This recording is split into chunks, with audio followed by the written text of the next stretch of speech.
Ladies and gentlemen, and in case you didn't already know, ladies and gentlemen, I am the one and only DJ Storms, and I would like to welcome each and every single one of you back here to the channel on YouTube.com, as of course, you already know who I am, Mr. Controversy. Holy shit, it's Psycho Dad Jesse in the building. What's going on, Jesse? But you interrupted my intro, so I'm going to start from Mr. Controversy and the operator of the best damn Twitter handle known to mankind. And ladies and gentlemen, it has been nearly 3 months since I've sat in this chair for this exact occasion. Oh my god, it's the kid! The kid, what's going on, man? I've been enjoying your reaction videos. I would like to welcome each and every single one of you to the 13th annual special edition StormsStream. Oh, you have a better Twitter handle? Don't be arguing with the kid. Don't be arguing with the kid, Psycho Dad Jesse. Thank you again. But ladies and gentlemen, it is the 13th annual special edition StormsStream. And my guest today here on the StormsStream is a huge Matt Riddle mark. She, I think, like, what, her dog's walking in front of the damn camera? I don't know. The dog is trying to mess with the 13th StormsStream people. Well, it's not going to work. Breathe, Kelly, breathe. I pretty much gave it away. I'm sorry. It's okay. Right, oh my god, it's Sid the Nerdy Mark. What's going on, Sid? So, my guest today, huge Matt Riddle mark, Wrestling Express member, lifelong WWE fan. Please help me welcome to the StormsStream, Kelly Hopkins. What's going on, Kelly? What is up, Wrestling Marks? Excited to be here today, obviously. It's first time on the show. Happy to be here. And gosh, you've probably seen me before on SmackDown. I'm the crazy blue-haired girl, but right now I'm rocking rainbow. And it's fucking awesome for the StormsStream. That's what we're doing. So, first things first. Hit that like button if you haven't already. Hit that like button. Now, we got 4 topics here to discuss. I have some to say that we can start the conversation with. All right, Jesse, let it out. Let it out. I would like to hear it. I would encourage each and every single one of you. You can ask questions about the topics that we have on tap today. But first things first, we are going to start off the StormsStream, like every other StormsStream, with the weekly show reviews.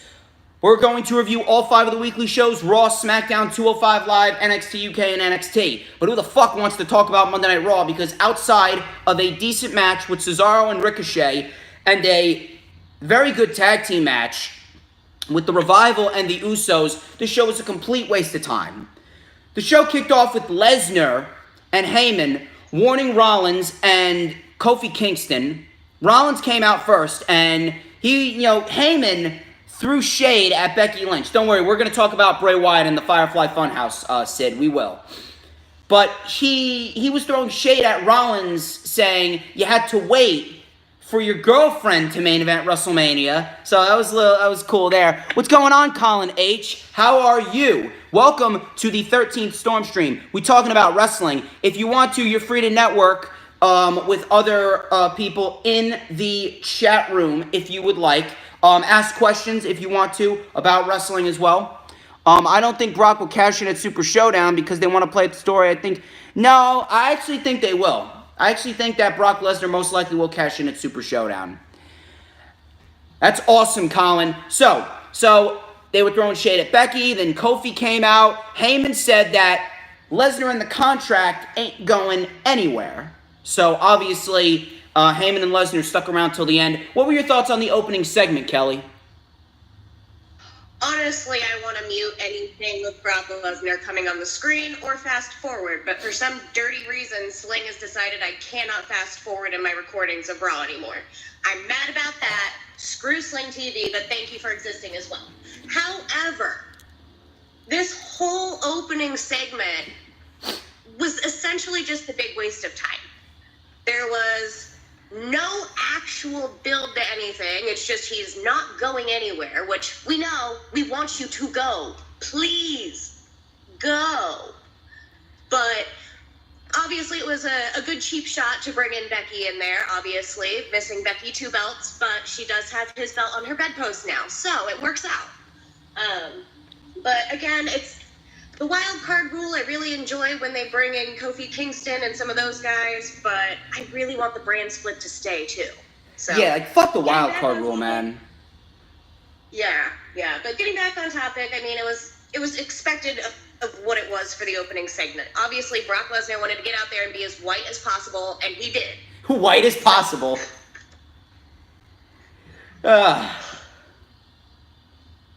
The opening segment should have Brock announce his cash in and keep it simple. Yeah, you're right, Brandon. You're right.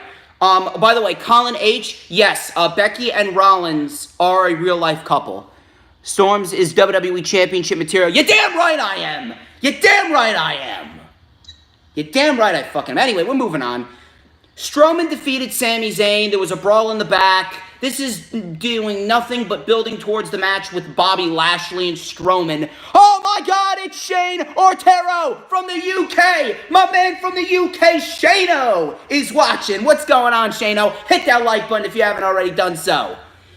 Do we even need to talk about Strowman and Zayn and this horrendous build with Bobby and all that? Or should we just move on?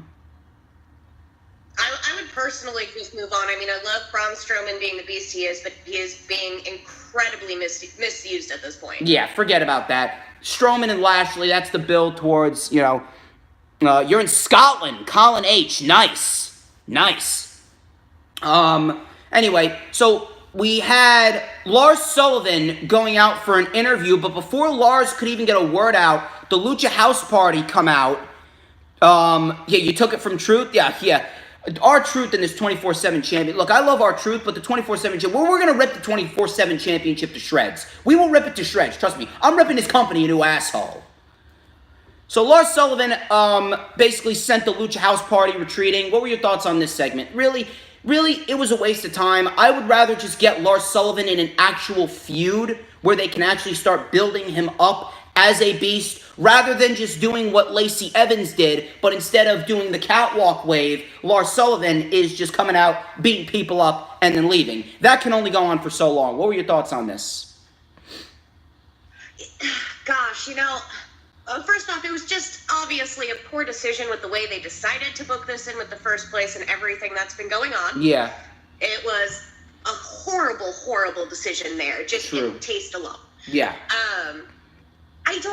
It is going to get old quick. I don't mind seeing him right now just because he is on my fantasy league. Sorry, everybody out there. But no, he does need actual matches. He needs to actually be in a feud with somebody and doing something purposeful. You're absolutely right. Oh my God, it's your boy Chris!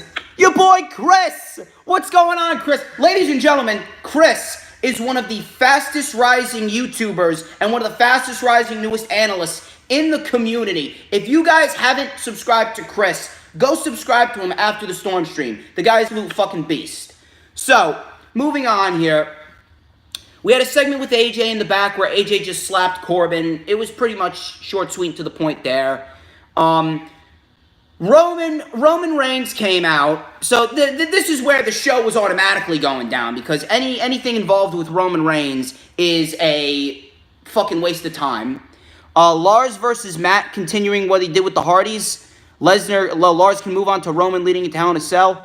Have they assigned the referee to the 24/7? I don't even know, Colin. I don't even know, to be quite honest with you. I don't know. It's bring your own ref. Yeah, pretty much. It's bring your own ref. So Roman came out, Shane came out, Roman and Shane, they were just trading verbal blows, and then he brings out Drew McIntyre. So Drew McIntyre now is all of a sudden satisfying ASMR for you. What's going on, man? Welcome to the 13th StormsStream. You're free to ask questions about the topics, and you're free to network with anyone else. But he brings out Drew, and now Drew McIntyre, who realistically should be the top heel on Raw, is now all of a sudden Shane McMahon's lackey. Like, that's fucking pathetic. So now we get Shane McMahon versus Roman Reigns at Super Showdown. Wow. I am so excited to see this match. Said no one ever! Oh my God! Holy shit, it's Charlie the Wyatt Queen. What's going on? Welcome to the 13th StormsStream. You are absolutely fucking awesome for joining. You want to comment on this segment?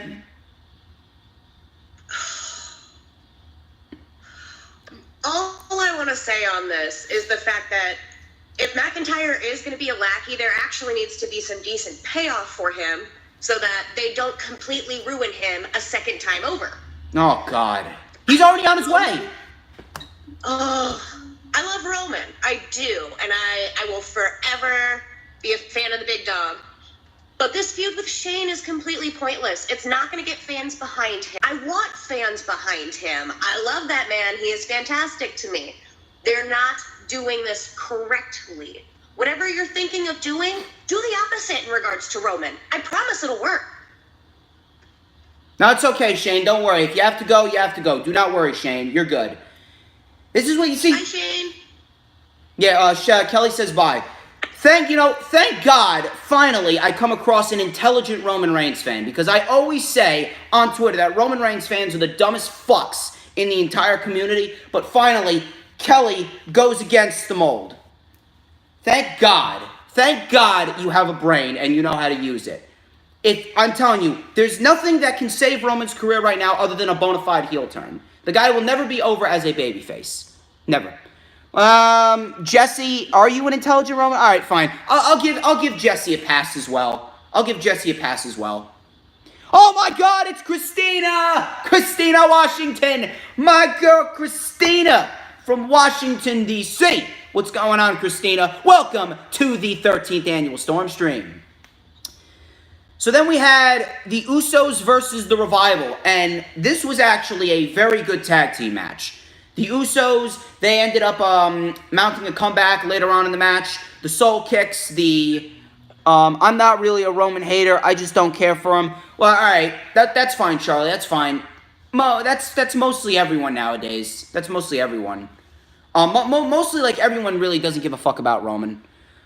George Washington's daughter. No, Christina Washington's not George Washington's daughter, Jesse. Look, Brandon, the Revival are fucking great at what they do. The Revival definitely needed the win here. There was some nice double team action where the Revival hit the power bomb, and then it was Dash Wilder who hit the power bomb. Scott Dawson hit the elbow drop. We had the Usos hit the super kick, but Dawson kicked out.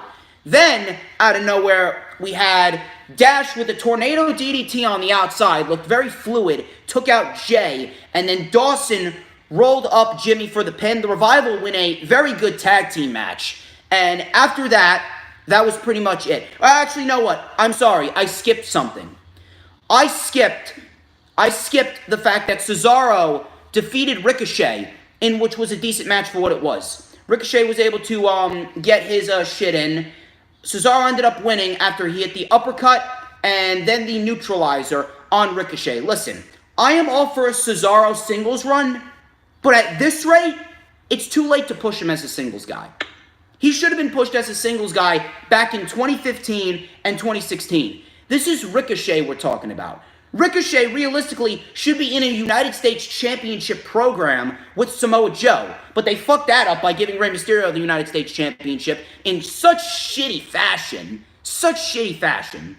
What were your thoughts on these two matches? Cesaro defeating Ricochet and the Revival defeating the Usos, which were the only two parts of Monday Night Raw worth going back and watching. I'm just pointing that out there. The floor is yours, Kelly.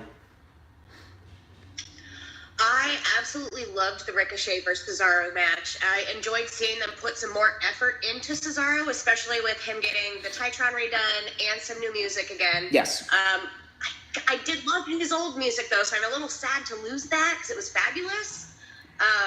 No, the match was great. It was a good athletic competition. It was very fast-paced.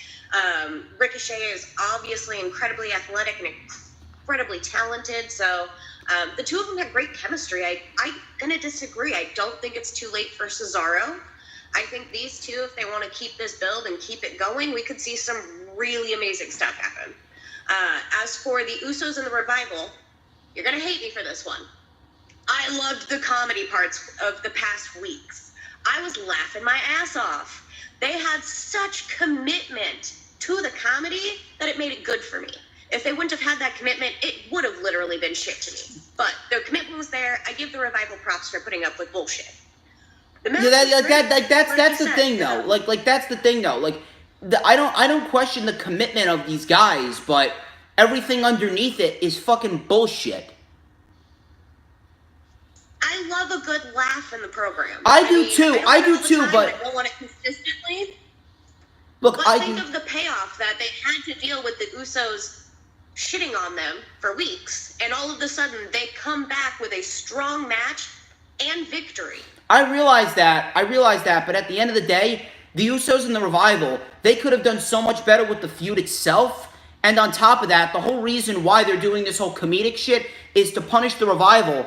Hold on. I don't want to compare you to The Rock because The Rock is a charisma legend. I mean, like, put it this way. I mean, like, you know, The Rock's good, but he ain't no DJ Storms, motherfucker. But anyway, look. The whole reason why they're doing this comedic shit with the Revival is because the Revival wouldn't sign a new deal. It's pretty much WWE being petty towards the Revival. And comedy, I don't mind comedy in wrestling, but as long as it's done right. Like an example, R-Truth himself, when he was doing the US Open Challenge and he was paying tribute to John Cena, R-Truth is a genuinely funny guy. R-Truth is a genuinely funny guy. That's comedy in wrestling done right. But the Revival being made to scoot along the ring like they're fucking dogs, that's not funny. That's not funny. That's pretty pathetic, and it's pretty embarrassing. I mean, put it this way. If anyone is going to defend that bullshit and not actually say that the Revival deserve better than that, then you really don't deserve to be anywhere near wrestling-related material. I just want to point that out there. But you finish up what you were saying about the Revival Uso match. It was a great match. Obviously, they were really, really going hard to try to make it. There was redemption for the Revival, basically, in that match. Yes. It looked incredibly strong, and I don't know why I'm, like, completely blanking on this right now, but I'm pretty sure the Usos are the tag champions right now. No. Who is now? Raw or SmackDown? Either. I don't fucking know anymore. Bryan and Rowan are the SmackDown Tag Team Champions, and the Raw Tag Team Champions are Zack Ryder and Kurt Hawkins. I thought they lost him. No. The Uso, that was a non-title match at Money in the Bank. Oh, okay. Oh, shit. Okay. I didn't get to the pre-show in time. All I knew is that they won. That's okay. Okay. Thank you for that clarification. That's okay. But it should put them in the title scene. We'll see what happens there. So then we had a little segment with the Firefly Funhouse. I'm fucking loving this. I cannot wait until Bray Wyatt debuts. You want to talk about that, or you just want to move on? Sorry, you want to move on to the moment of bliss, or the moment of wish, as I say, as I wish I could stab my eyes out. Oh, TM161. You loved it? Love Firefly Funhouse. Fully behind it. Can't wait to see what more happens. And I really hope that Bray Wyatt gets that new music from Slipknot that he's requesting. That'll be legit. I'm actually looking forward to seeing what they do.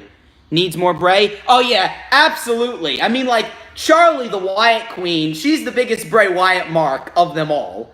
Charlie, I really want to have you on a StormsStream. I know you said you don't do well with video, but I really want to have you on a StormsStream in the future. What's going on, TM161? Thank you for joining the 13th StormsStream. You're welcome to ask topics about anything that you want regarding the weekly shows. Right now we're on the weekly show reviews. We had a moment of wish, as in wish I could rip my eyes out so I won't have to watch this fucking garbage. But it was a moment of bliss with Becky Lynch. So the Iconics came out. And they were pretty much mocking Becky, but Becky said that she did more in one night with her 2 titles than they did since WrestleMania, which was true. So a 6-woman tag was made. I'm going to be quite honest with you. I went and took a shower during this. I didn't even watch the match. All I knew was that Becky, Nikki, and Alexa defeated the Iconics, and Alexa Bliss did not do a motherfucking thing. Oh my God, Amy Amore, welcome to the 13th StormsStream. You're welcome to ask questions. We are talking wrestling, and you can network with any other content creators in the chat room that you would like to. This was pretty much it. 6-woman tag, and Becky, Nikki, and Alexa defeated the Iconics and Lacey Evans. Who gives a fuck? I didn't even watch the match. What were your thoughts on this? I didn't watch it. The best, two best things about that match. The fact that I got to see Becky Lynch just kick ass, which was a given. But the other thing that gave me life was Alexa and her coffee cup. That is just what memes are made of, and the fact that that's the only other good thing out of that tells you a lot. Absolutely. That's all Alexa Bliss is good for, a meme. That's all she's good for, a meme. She's a 5-time women's champion. Keep in mind, she's not medically cleared right now. Yeah, but I don't think it's from concussions. I don't think it's from concussions. Oh, whatever it is. I think it's because she got her Thing 1 and Thing 2 enhanced. Regardless of why she is not medically cleared to compete, she's not. But so what she was used for was the only other good thing about it. But even when she was medically cleared to compete, she's a shit wrestler. She's a real shit wrestler. She is. She started off decent, but she got worse as her time on the main roster went on. She really did. She became sloppy. She became uncoordinated. You look at a women's wrestler and you don't think of Alexa Bliss. I'm sorry. You don't. You don't. That's just brutal honesty. Just brutal honesty. But anyway, after that, you're looking at me like I'm crazy, Kelly.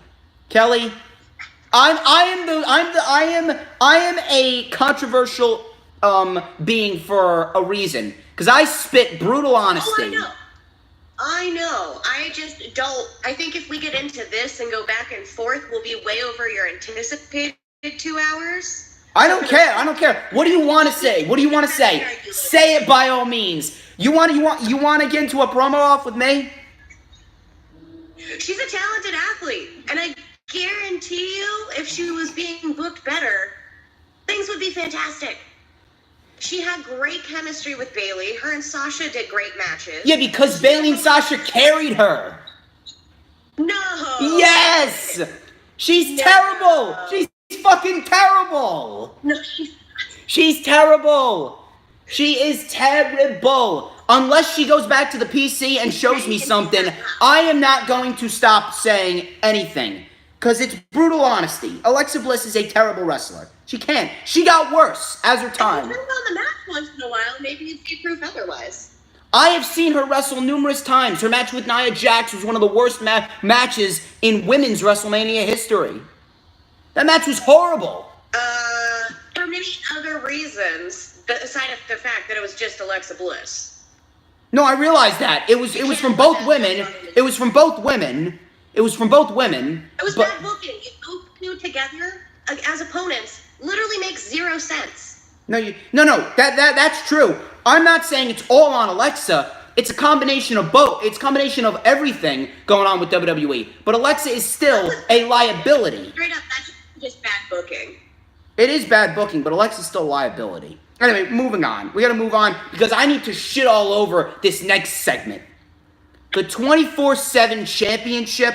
Mick Foley introduced the 24/7 title, laid the title out in the ring, and all the superstars scrambling and tripping over each other like fucking idiots. Titus grabbed the title, and then Robert Roode rolled him up, and then Robert Roode tried to escape with the title. And then later on in the night, R-Truth won the 24/7 title when he hid Robert Roode away. Daily reminder, Chris, the Iconics are the worst women's tag team in WWE history. You're damn right, and the titles are irrelevant. You're damn right, Chris. But 24/7 Championship. I have already shit and ripped everyone who defended this garbage a new asshole, and I'm going to do it again here. We got 10 likes. You're damn right, motherfucker. R-Truth, look, I have no problem with R-Truth. I am a fan of R-Truth, but this 24/7 Championship is fucking horrendous. It's horrendous. First of all, the Hardcore Championship is a completely different animal because back then, during the Attitude Era 20 years ago, it was a different time period. It was a different time period with a different stance on professional wrestling. What's going on, Dion Patterson? How are you doing, Dion Patterson? The 24/7 gimmick that was the Hardcore Championship. Again, it was a different time period with a different outlook on professional wrestling. This era, this is a new era with a more serious outlook. Comedy in wrestling, especially in the modern era, needs to be done correctly. This is not fun. This is not entertaining. This is not funny. This is stupid. This is completely stupid because the current mold of WWE right now, the current mold of it, it doesn't call for a 24/7 championship, mainly because of the fact that WWE already has so many championships, and they can't even book their champions now correctly, and on top of that, it's basically a lame excuse to try and generate interest because WWE doesn't know how to book their lower mid-card up to the mid-card and book them into the main event scene. They don't know how to book their lower mid-card guys, and their lower mid-card guys are pretty much subjected to catering. So what did they do? They created this championship out of fucking laziness.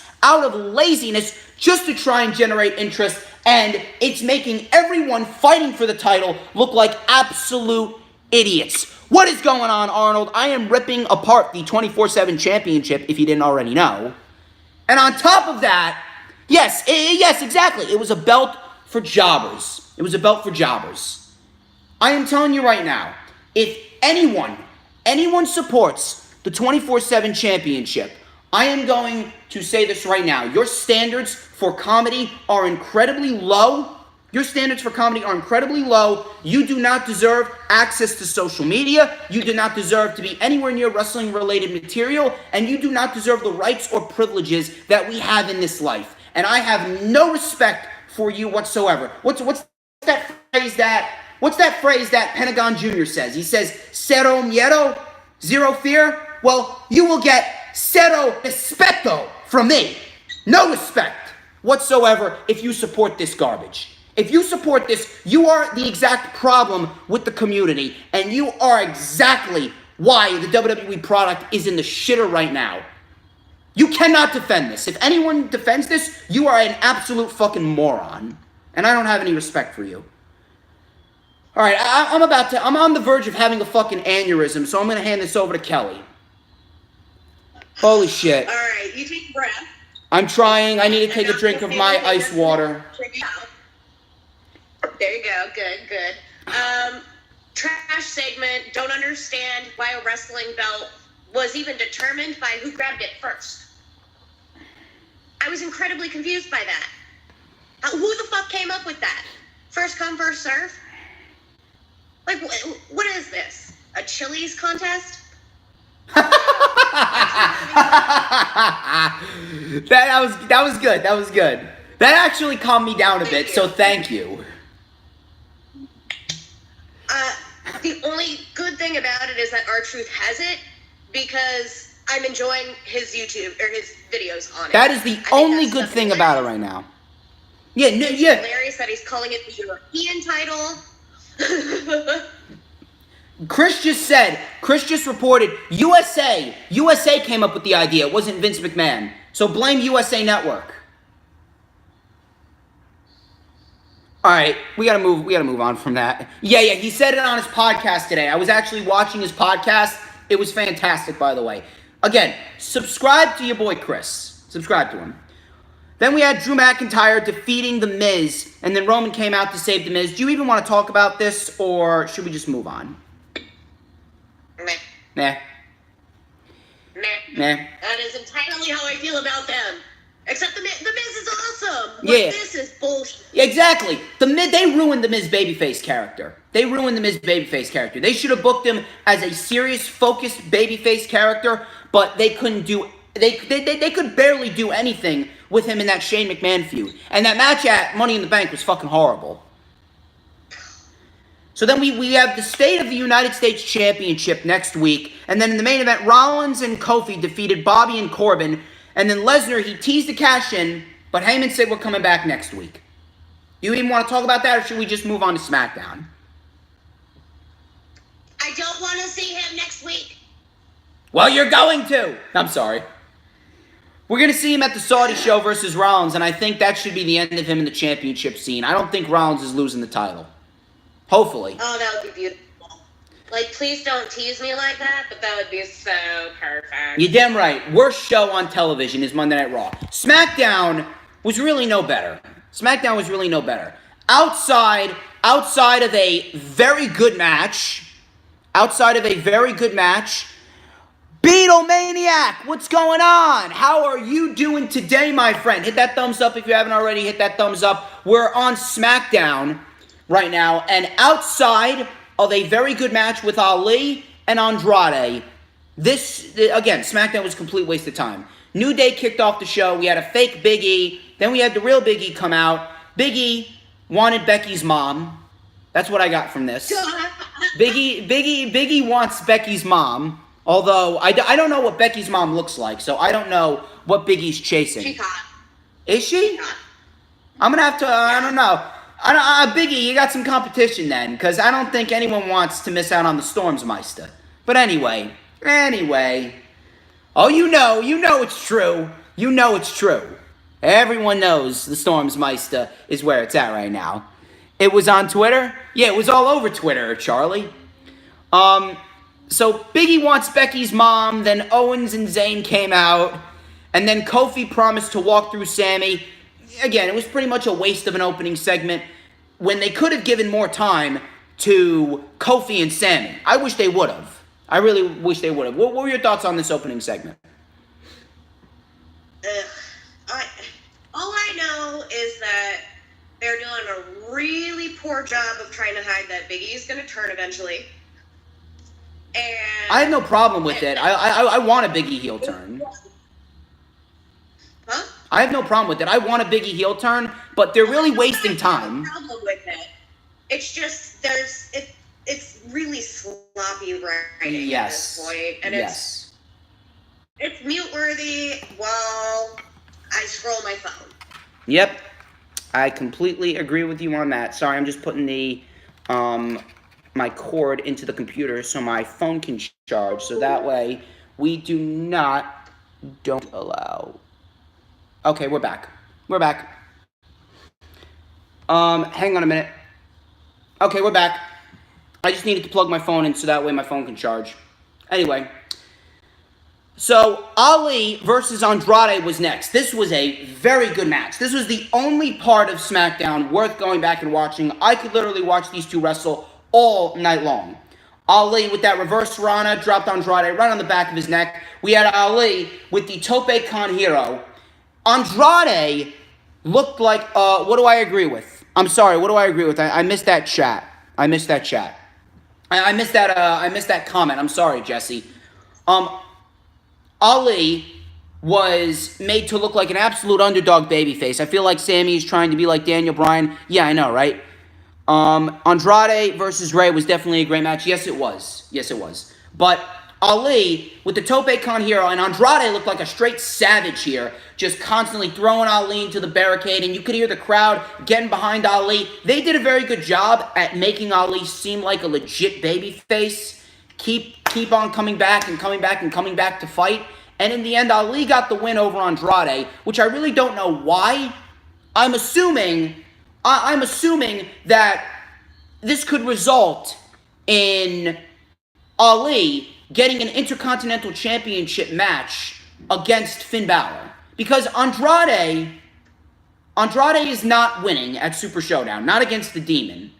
So, if they are going to place Ali in the IC title hunt, we could get a triple threat match between Finn, Andrade, and Ali, possibly at Stomping Grounds. What were your thoughts on this match? I would lose my mind if I got to go see that in Tacoma. Oh yeah, that's right. You're in Portland, Oregon. Yeah, so I will be driving up for Stomping Grounds. But I'm excited for that build. The match was great. Obviously, I'm confused as to why Andrade is being booked to lose, but it also makes sense to pull Ali into that picture and really round out a good triple threat match and have it be a real... You're not going to know who's going to win that one. As long as there's no Demon King, it's actually going to be something that could be unpredictable. Yeah. You don't know who could or how someone's going to win. And I swear if Zelina ruins it by putting her nose in it, I'm gonna be pissed. But tranquilo. She does not like Zelina, apparently. Anyway. I hate her, I hate her, I hate her. But she's hot. But she's hot, man. Good. Take her from Alistair then. I'm gay, but I want that man's genetics. Okay. Okay. Actually, no, not okay, because I don't want to catch a black mass. I need this face. I need this face. I need this face. This face has got me 1,000 subs. Anyway. Oh, God. Oh, God, what? You pick subs. Ugh. We talked about this. Oh, yeah? You start saying pinky shit. I didn't hear anything you just said. You were cutting out there. I said, we've talked about this. Either you make me a sandwich, or you better start talking about kinky stuff. But you're gay. So it doesn't work. I don't mean toward me, you weirdo. You're the one calling your fans subs. Well, it's subscribers then. Fine. I am missing so many comments right now. They were talking about Ali versus Ricochet. All right, we're wasting time. Anyway, Mella and Mandy Rose was interrupted by the entire roster after going after R-Truth. R-Truth coming out dressed in drag. Now, look, again, I love R-Truth. Yeah, you're damn right I would blow away Roman Reigns. You're damn right. Roman Reigns ain't got nothing on me. Anyway, Mella and Mandy Rose, again, I was actually going to give this women's match a chance because I actually want to see some decent wrestling, but they just threw away the match and had the entire roster come out to chase away R-Truth. It was stupid. It was stupid. It's just a pure example of misbooking for the women again. Yep. And everyone is going to run out with R-Truth out there. There was no chance for this match the second he came out with her. I'm surprised it even got started. Was everybody at the catering table? Well, at least R-Truth's a gentleman and he took Carmella with him. Yeah, this is true. That was actually quite adorable watching drag Carmella carry real Carmella. I thought that was adorable. The pairing between R-Truth and Carmella is not bad. It's just WWE never capitalized on it. No. Anyway, we had a match between Kofi and Zayn, which didn't even go like 7 minutes. I was actually looking forward to this, but it didn't even go 7 minutes.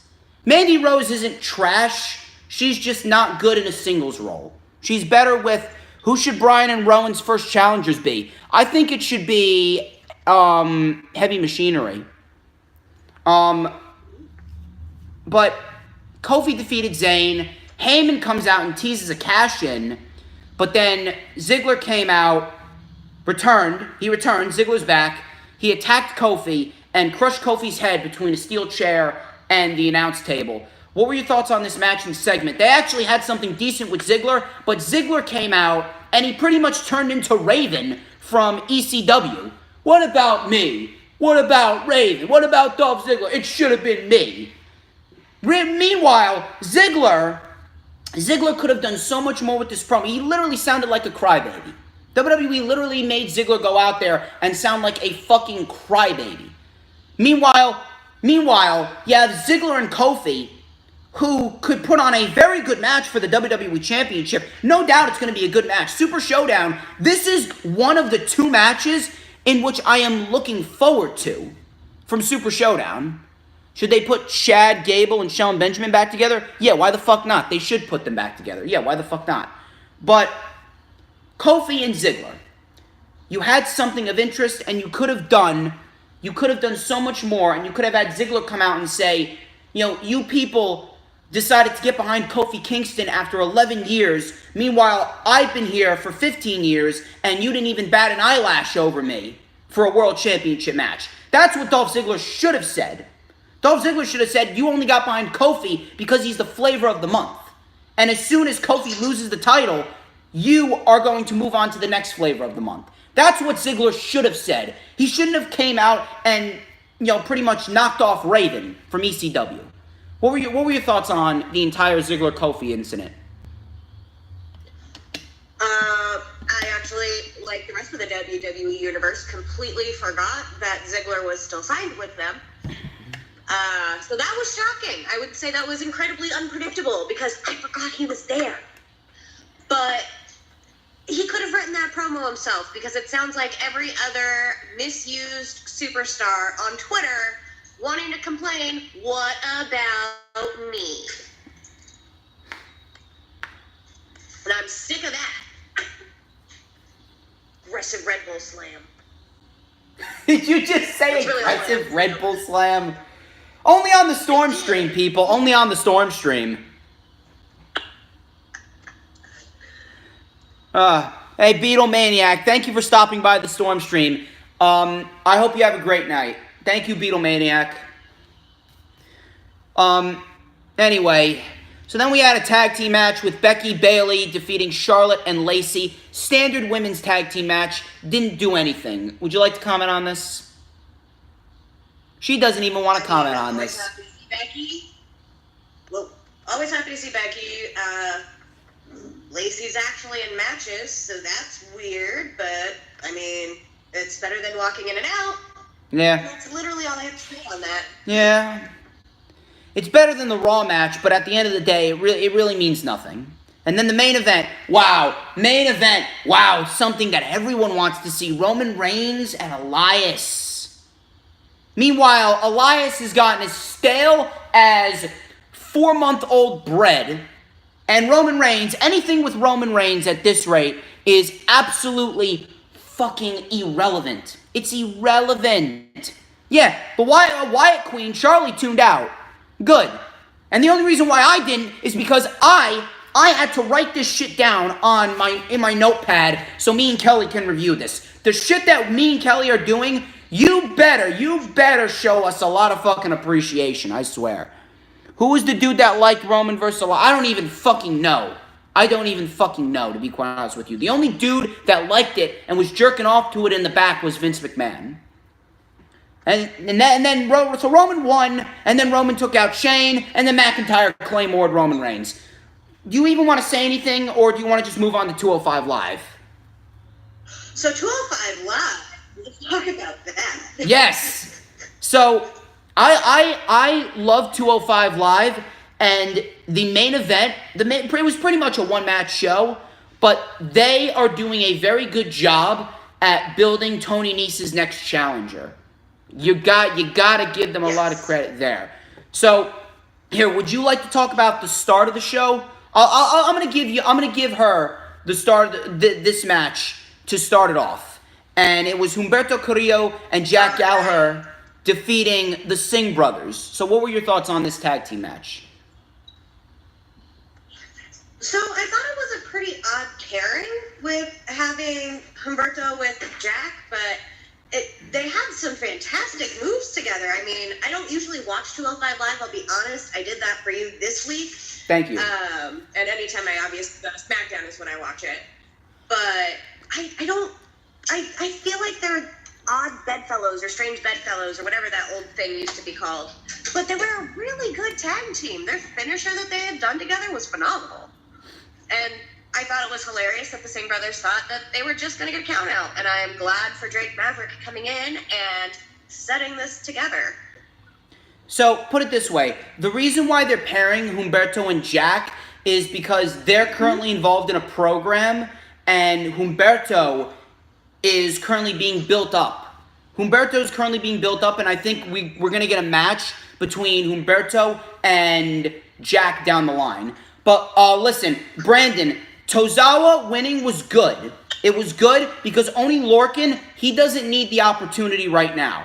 And I will explain why.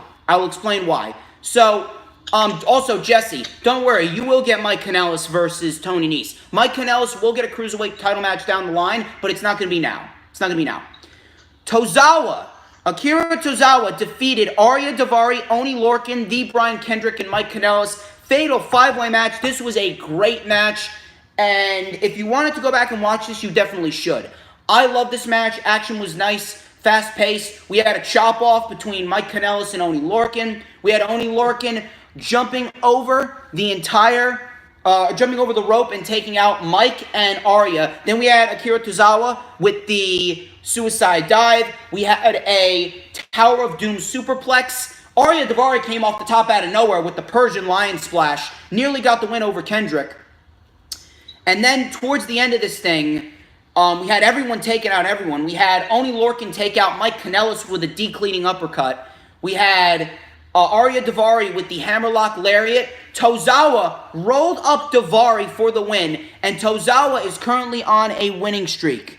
He's currently on a winning streak. He defeated Mike Kanellis in the no DQ match, and he won this Fatal 5-Way match. Now, why did Tozawa win? This is good because Tozawa is a very good interim opponent for Tony Nese. Tony Nese, right now, does not need to lose the Cruiserweight Championship. Tony Nese is doing a fantastic job as Cruiserweight Champion.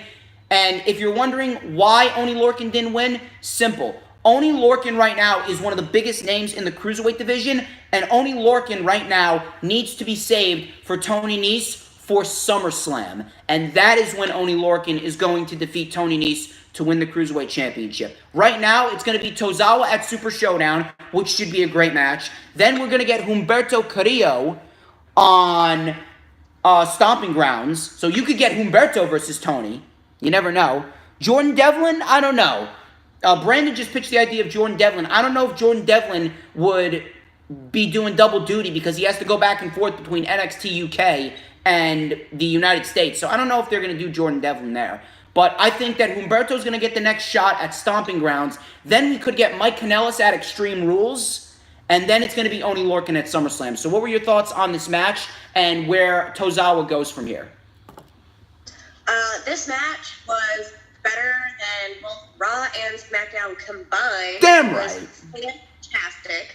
I loved how fast-paced it was. Obviously, the Cruiserweights are an amazing division just because most of them are high flyers.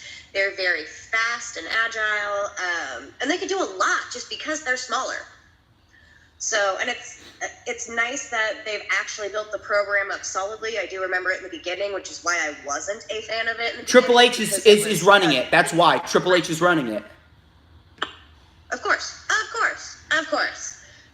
That's obviously explains everything there. God, Vince. But no, I agree with what you're saying, actually. I was surprised to see Oni Lorcan there, but he is a good fit, and I can't wait to see him win at SummerSlam. That's going to be fantastic, and I will be there as well. Damn, you're everywhere. That's going to be a great... Yeah. It's just that you're traveling to follow all the shows. But, no, it's going to be phenomenal. They're going to make... obviously a very intense, fast-paced match that nobody is going to be leaving the seats because you're going to miss something amazing. So, which match do you think is going to be better? Do you think Tozawa is going to be Tony Nese's better opponent? Is it going to be Humberto? Or will it be Oni? Which is going to be the best match? I'm going with Oni. Well, we're going to have to wait 2 more months to see that match. But right now, Tozawa's going to get it at Super Showdown, which is good. An interim opponent. Yeah, Ligero, Devlin, Webster, and Andrews, and Kushida, those would be nice to put on 205 Live. Yeah, right? I don't know why they haven't used Buddy Murphy on SmackDown. It's because they have no plans for him. I don't know what's going on over there. That pisses me off. Mike Kanellis, it'll be a good match. Mike Kanellis is a very underrated wrestler, but I don't think it's going to be better than Oni. But 205 Live, great main event. Change his music. Mike Kanellis. Yes. Here's to the greatest. To be quite honest, it's a little catchy, but yeah, they do need to change it. Anyway, NXT. No, the look that they have doesn't work with the music. Yeah, because they have a more serious look now. Yeah. So, NXT UK. We had Travis Banks versus Joseph Connors to start off. This was the final Fatal 4-Way qualifier. Travis Banks was really taking it to Joseph Connors. We had the Tope Con Hero. We also had... Hey! Oh my God! Oh my God! My emo twin, Ethan Craddock from Kansas. What's going on, Ethan? Oh yeah, if you don't already know, Ethan Craddock, he is literally what would happen to me if you put me with long hair, pale skin, and black eyeliner. He is literally the emo version of me, and he is fucking awesome. You are fucking awesome, Ethan. Welcome to the 13th Storm Stream. We're talking about NXT UK. I don't know what happened to Mickie James, Jesse. I don't know what happened to Mickie James. Mickie James completely vanished. But anyway, Travis Banks defeated Joseph Connors. We had Joseph Connors with the slingshot bulldog. We had a sunset flip powerbomb into the corner. But Travis Banks was able to stay alive. Joseph Connors got too cocky. Travis Banks hit the slice of heaven and then the Kiwi Crusher. And Travis Banks wins in a decent match. What were your thoughts on this match? Again, going to be completely honest, first time I've actually tuned into NXT UK. I am now going to consistently start tuning in. Thought that was a fantastic match. For some reason, I immediately liked Travis Banks as soon as he came out. And I was incredibly impressed by his finish of that match with the slice of heaven going into the Kiwi Crusher. I'm going to need a little bit of background, though, of why he's called the Kiwi Buzzsaw. He's from Auckland, New Zealand, and I think it has something to do where he's from. I think. Okay, cool. Thank you. That clarifies that. But no, I'm going to start doing the back work to go back, rewatch, catch up, so that I can understand what's going on for when they've got that UK title match. So then, the Fatal 4-Ways in 2 weeks. Toni Storm versus Nina Samuels for the NXT UK Women's Championship is next week. I can't wait to see that. Toni Storm has been very good as NXT UK Women's Champion. I don't think Pete Dunne is going up to the main roster just yet, because they got the storyline now with Walter, and I want to talk about what happened in the main event. Noam Dar defeated Mark Andrews, and this wasn't really that exciting of a match, but Noam Dar punk faked Mark Andrews, and Noam Dar got the win with the Nova Roller. Do you think Noam Dar is back to a full-time heel now?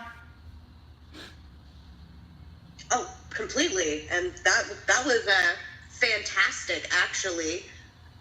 Since obviously I haven't been watching, seeing the beginning and then seeing now what happened in that match, it actually completely caught me in where I didn't even think he was doing a heel move. I genuinely was like, well, that freaking sucks. Back to the drawing board.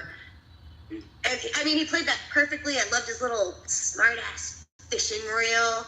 Just the ultimate heel move. That was... He's fucking great. I fucking love Noam Dar. I fucking love Noam Dar. Rhea Ripley came out and she called out Piper Niven.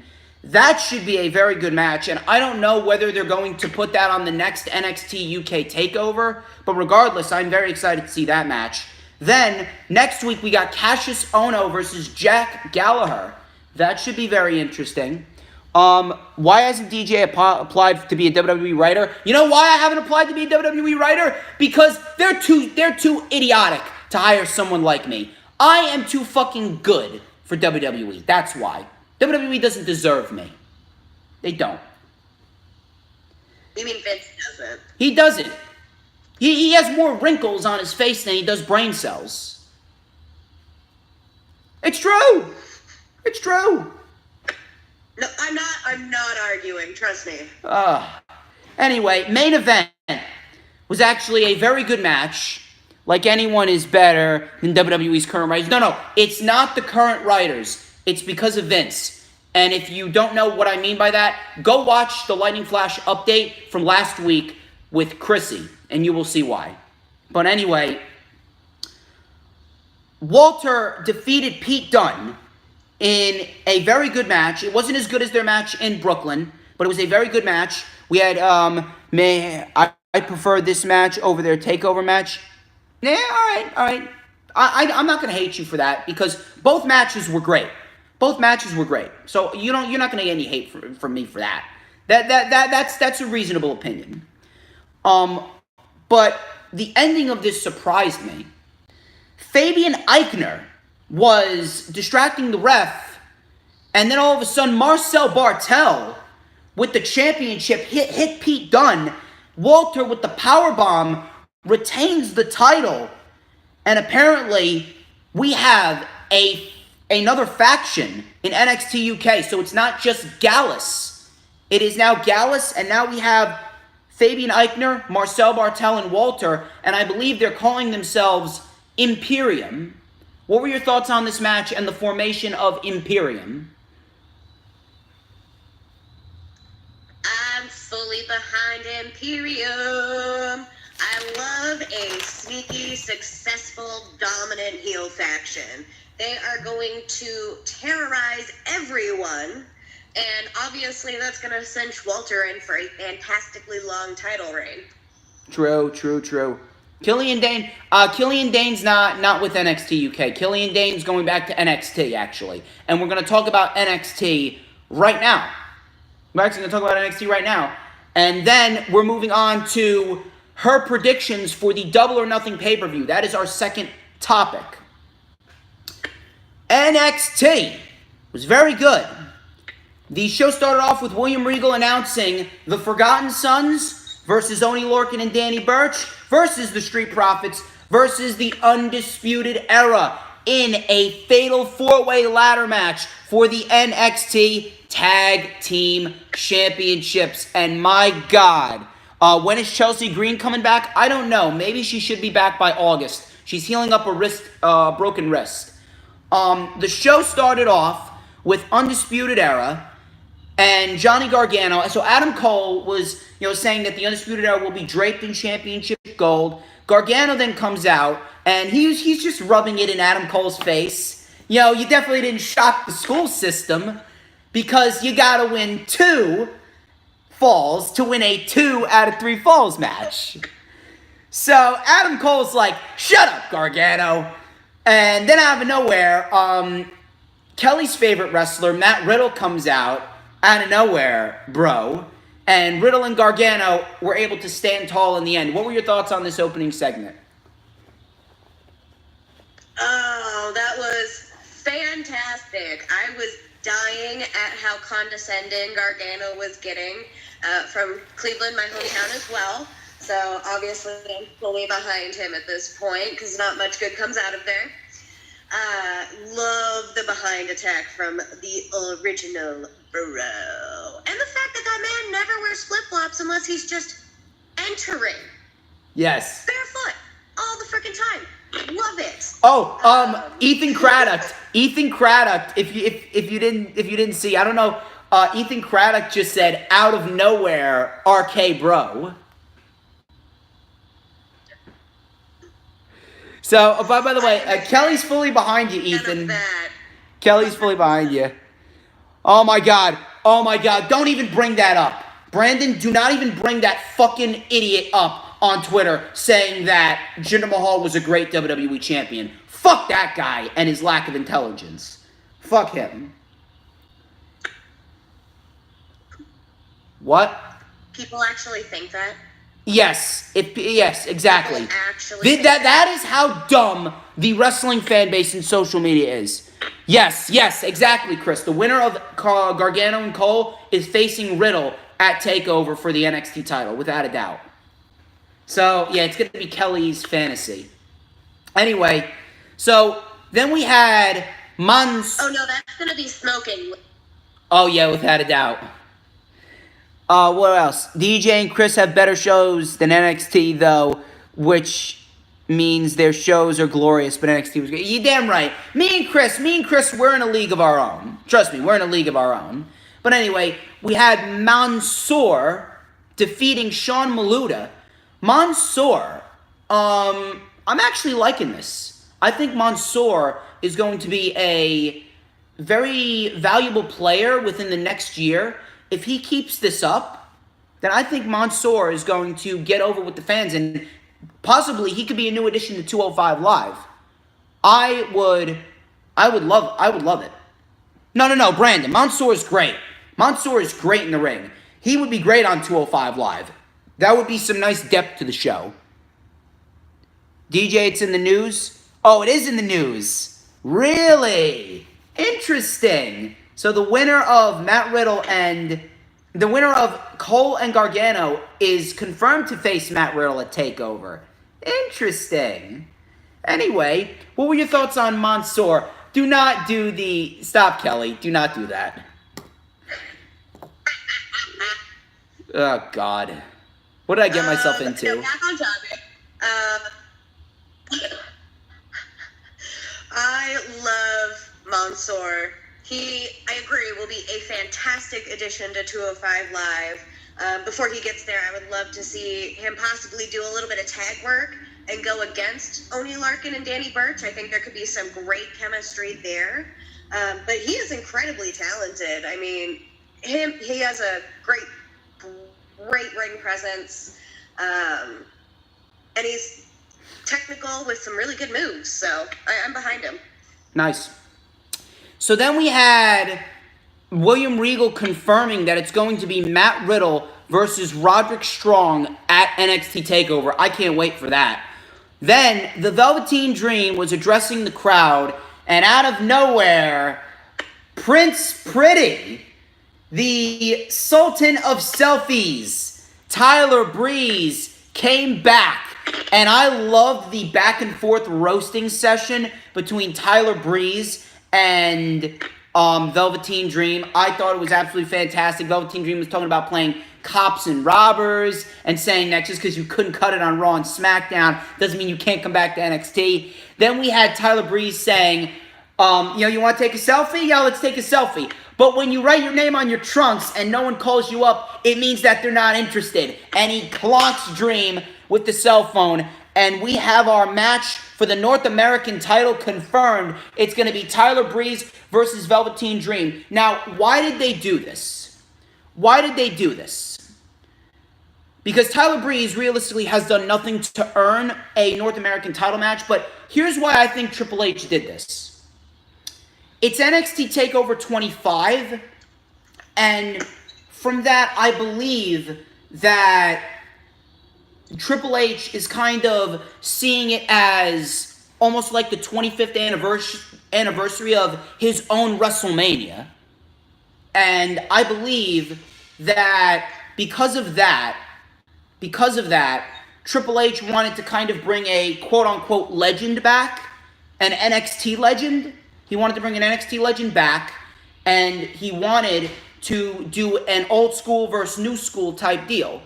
And that's why I think Triple H pulled this off, because he wanted to kind of make it historical. He wanted to make it about the past and the present colliding, because Tyler Breeze, in a way, was the original flamboyant, cocky character in NXT. And now that they're doing this, I think, yes, Tyler Breeze was on the first TakeOver. He defeated Sami Zayn on the first TakeOver. So I think that they're doing the original flamboyant, cocky character versus the new flamboyant, cocky character. So what were your thoughts on this, Kelly? Oh my God, I loved that segment. They have such amazing chemistry together when they're cutting a promo that the build up to TakeOver 25 with them is going to be phenomenal. I completely agree with you. Triple H is treating this like his 25th anniversary of his own brainchild. Obviously the more successful of the two at this point. But, God, it was such a great segment. There was more shade than two drag queens fighting it out. I thought it was fantastic. And, yeah, Breeze's final shot there, because obviously Velveteen has been noticed a lot for the things he writes on his trunks, trying to get his attention. So it was, I think, the best jab that I've heard on any of the shows. Because Prince Pretty is back. I wish he would have had the selfie stick. I feel like that would have done a little bit more. True. But he'll get that at TakeOver. That's a small little thing. Small thing about it. Yeah. But other than that segment was absolutely perfect. It was well executed, and I can't wait to see this happen. I actually hope Triple H does continue that theme a little bit for NXT TakeOver 25 with some of the past colliding with the future. Maybe.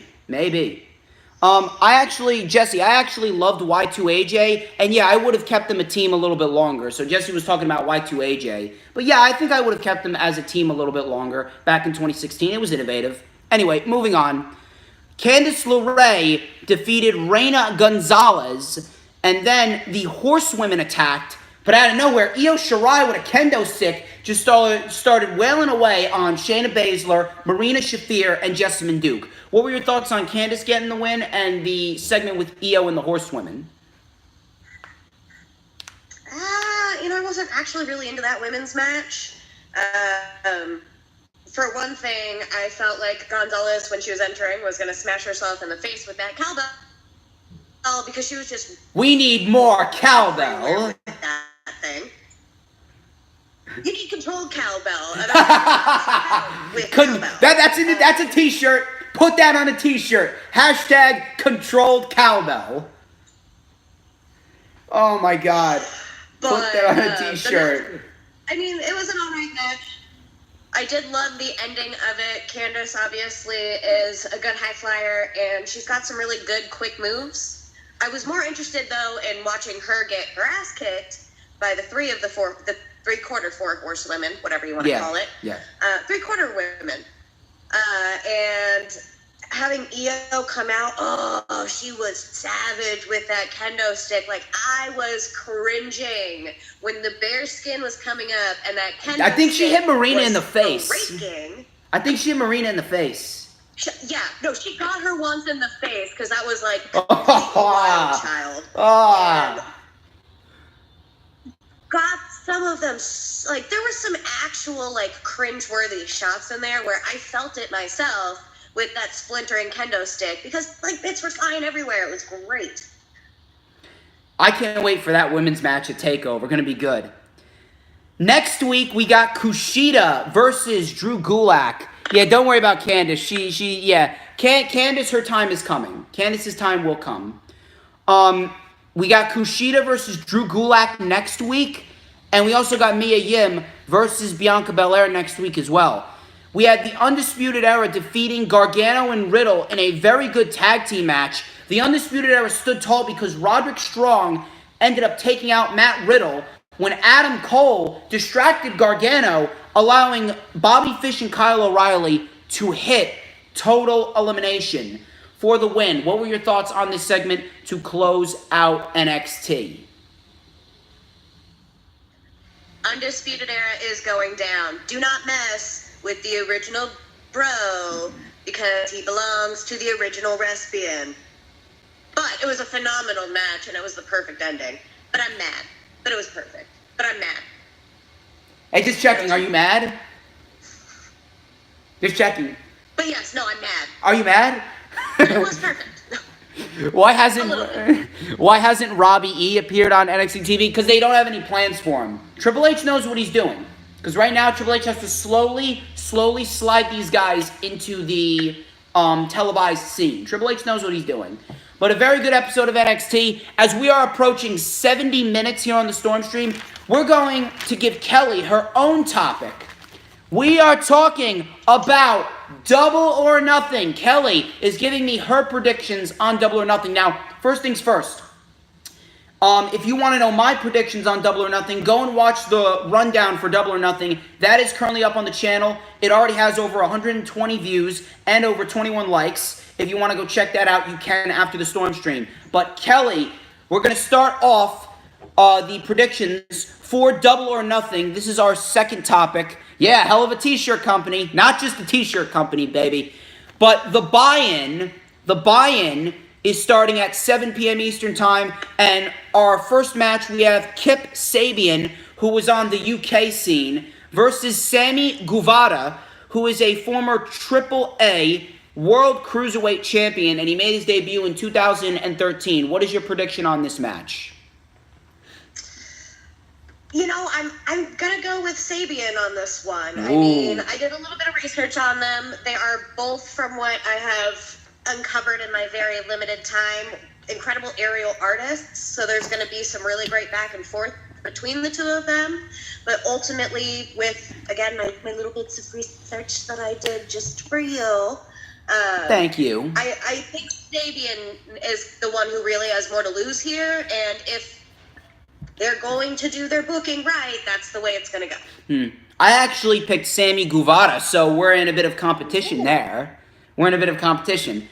Then we got the Casino Battle Royal for the AEW World Championship match. So the winner of this match will face the winner of Chris Jericho versus Kenny Omega 2. Now, some of the major players in this match is MJF, Sonny Kiss, Billy Gunn, Jungle Boy, Brian Pillman Jr., and Joey Janela. We also got Shawn Spears, a.k.a. Ty Dillinger. What is your prediction on this match? So, without knowing everybody who's obviously going to be in it, I mean, what is it like? Didn't they say it was 50 people or am I 21. WWE? 21. 21. Okay, that makes more sense. Casino, blah, blah, blah.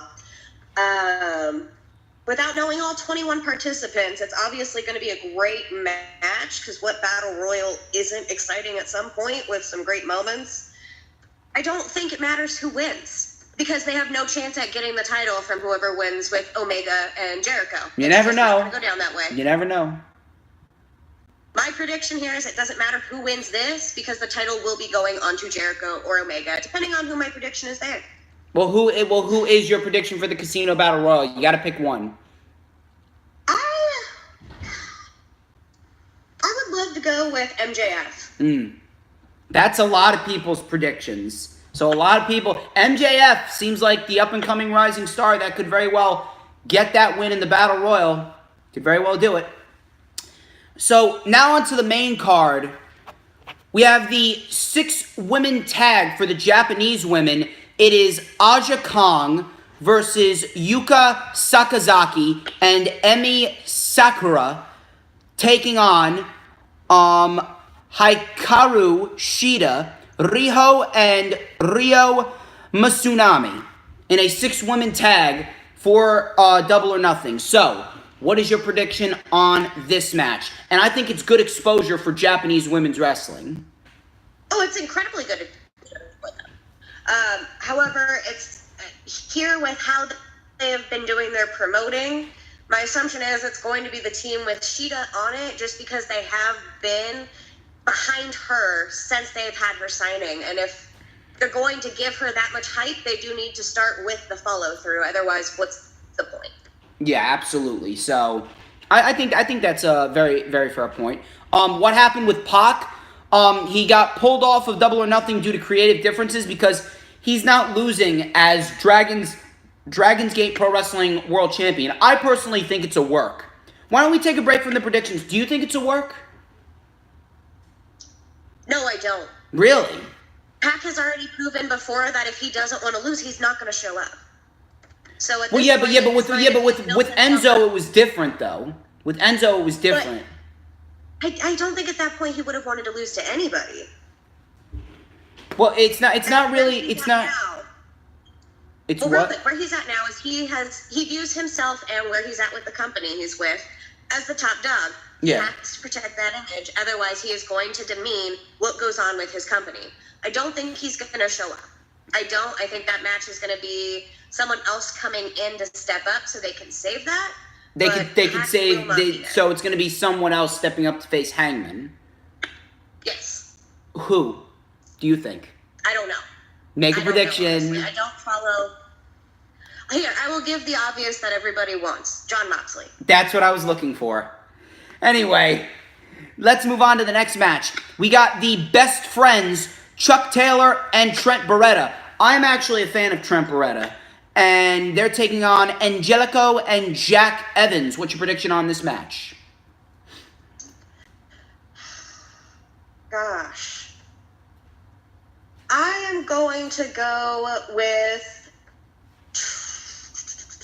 Angelico and Jack Evans. Any particular reason? You know, from what I've been reading, obviously the best friends are more of a tenured veteran team together, and while them winning would make sense, I'm thinking if they really want to start giving more people exposure and doing booking that is exciting and people want to see, it's not just going to be the grizzled veterans continually holding the show down. There's already parts of that are going to happen, like with the Young Bucks, with Cody Rhodes and Dustin going into theirs, and with Jericho and Omega. So at this point, if they do want to be different from WWE, or better, or an alternative, or whatever they want to call themselves, they cannot fall into the same booking pattern. Yes. I would say that's a very good analytical take. So yeah, I'm actually very glad that I'm having you on the Storm Stream because you have really done a great job at dissecting these matches. I would actually say that you've actually done a better job than me because I don't know a lot of these people. But Jesse asked about Leo Rush if he's still with the WWE. I don't know. I don't really know what's going on with that Leo Rush situation. So we're gonna have to wait and see how that plays out. He is still signed with them. There hasn't been any recent reports out since there was the leak of the backstage heat with him and his wife, and he's obviously contesting that. But no, he's there, but they're not using him right now just because he's obviously in trouble for something. Yeah. Then we got the women's triple threat. It's Britt Baker versus Nyla Rose versus my dream girl, Kylie Ray. She's mine. Stay away from her. What is your prediction? She's mine. Kylie Ray is mine. So. Fine. Then you're going to hate what I have to say. It's going to be the doctor all the way. And unfortunately, I don't see her pinning Nyla Rose. So she's going to be pinning your girl. Fine. I'll let that one slide. You're mad at me and you're going to take me off the show. No, I'm not going to take you off the show because we're already 76 minutes in. Oh, what is going on? Yes, 49 Cent Rage Hamilton. What's going on? Leo Rush, was he really? Yeah, he should have. Look, Charlie, listen. Leo Rush is without a doubt, he was the better of the two with Bobby Lashley. Leo Rush was so much better than Bobby Lashley. And Leo Rush, he could be a solid mid-card guy on Monday Night Raw, but what they did in his pairing with Bobby Lashley was fucking terrible. It absolutely devalued Leo Rush as a whole. It really did. Yeah, Leo. I cannot stand watching him point at Bobby Lashley's ass. God. Don't even remind me of that. That was a horrendous segment. Whoever wrote that segment should be fucking fired immediately. What hand motion were you just doing? What hand motion? Why? No. He's thinking his butt. I don't want that image in my head. That's not sanitary. I'm a dick like that. God. So she's going with Britt Baker in that women's triple threat. How about the Young Bucks versus the Lucha Bros for the AAA World Tag Team Championships? All the way. She has Young Bucks. Obviously. She has Young Bucks pop figures. So she is going with the Young Bucks to retain the AAA World Tag Team Championships. Do you think this is going to be the best tag team match of the year? Oh, I think it definitely has potential. I definitely foresee a super kick party happening at some portion in this match, possibly two. Who knows? There ain't no party like the super kick party because the super kick party don't stop. Best of the year, though? That's hard because honestly, there's some pretty good contenders over at NXT UK as far as the tag division goes, especially with that, what is it, Imperium? Yes. Okay, especially with that faction forming, I feel like there's going to be some incredible tag matches on that end, but definitely in AEW's, whatever they're going to do, I'll give them a full 365 days from Double or Nothing to do stuff, and I think, yes, this will be their best match of the year from day one. Yeah, because right now the best tag team match of the year, the best tag team match of the year in all of wrestling has been the War Raiders versus Ricochet and Aleister Black from TakeOver New York. That match was fucking phenomenal. So that's going to be tough to top. So good. So, then we got 6-man tag, SoCal Uncensored. It's Christopher Daniels, Frankie Kazarian, and Scorpio Sky versus the Strong Hearts, Chima, T-Hawk, and El Lindaman. What's your prediction here? It's a tough one. It is incredibly tough. I mean, from what I've heard, SoCal Uncensored is pretty vicious, and a great little trio faction, whatever they are. Yeah. Don't know where they came from. Ring of Honor, I think. They're definitely impressive. Oh, nice. They're definitely impressive. I have a feeling they're possibly going to continue on their theme of highlighting wrestlers from other countries and other promotions overseas just to grab that international attention. So I'm going to go with the strong cards on that one. I would say that's pretty fair. Mm-hmm. How about Cody versus Dustin? One last ride. If it's one last ride and one last time, it has to be Cody. Really? Dustin, with his career and how long he has had that career going, he's at the point where what more is a win over his brother going to do for him but make his brother look worse? I wouldn't say look worse. I think if that could demean the American, it would. I think with Cody's persona of the American Nightmare and the way he wants to portray himself and how successful he's been, him losing to a veteran from the WWE who's in his 50s, yes, he still does some great matches, but he's not a main eventer anymore. Yeah, you're right. That's just a sincere view from me. You're right. Yeah, so you're it's not going to be Dustin. It's going to be Cody, and it's going to continue on that AEW's CEOs or whatever they are going to be taking care of themselves. No, they want their bookings the way they want them. I don't really think that it's necessarily going to be Cody because of the CEOs. Well, no, not in this case. Yeah, but because I think if Cody had the option, he would probably put over his brother because they're not really like that. But but no, I don't think in this case that's the case. But I do foresee, because he did have such an issue with how WWE used him, that since he has that control, it's going to be a very fine line that he has to walk. Yeah, but he's not going to be the first AEW champion, though. He's not. No, he's not. That's already been decided to go to somebody else. But again, one of the CEOs is going to be carrying it, or whatever they want to call him. It's going to be Jericho. So I'm guessing you just gave, you just gave us our prediction. Rosie Wren, what's going on, Rosie? Welcome to the 13 Storm Stream. You can chat, ask questions about wrestling, and network with other people here in the chat room. So yeah, you pretty much gave your prediction away on Jericho Omega 2. Sorry. No, it's okay because go into it. No, it's okay. I think you can go into it. I think Jericho and the way they want things to go is they want to give the title prestige, and Jericho has already voiced multiple times that he has felt like he is a major player in the reasons why they were able to get the TV deals and the attention they are getting. So because he views himself in that upper manner, he's going to have the title. He is, because it's going to give it, in their minds, prestige, attention. It's going to validate it, and then it's going to put on a long card with him and Kenny Omega going back and forth, because Omega's going to feel like he got shafted.